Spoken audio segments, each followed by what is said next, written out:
চলে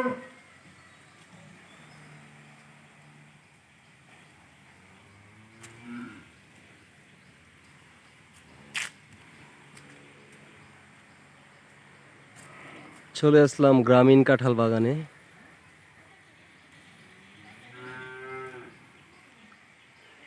প্রতিটার কাছে কিছু না কিছু কাঁঠাল এখানে হয়েছে।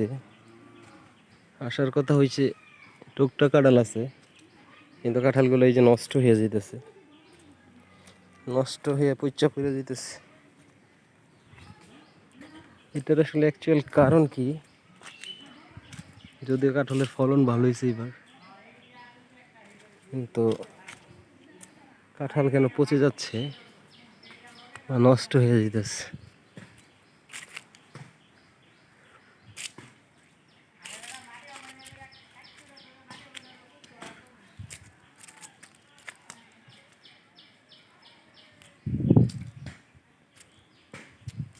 যে দেখতে পাচ্ছেন, ঘূর্ণিঝড় রেমালের প্রভাবে এই দুইটা কাঁঠাল গাছ প্রায় পুড়ে গেছে।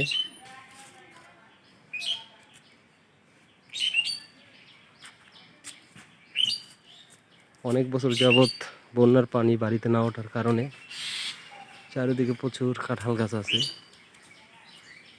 এই কাঁঠালটা নিচ দিয়ে দেখা যাচ্ছে কেউ হয়তো দুষ্টামি করে কোপ দিয়ে কেটে ফেলছে।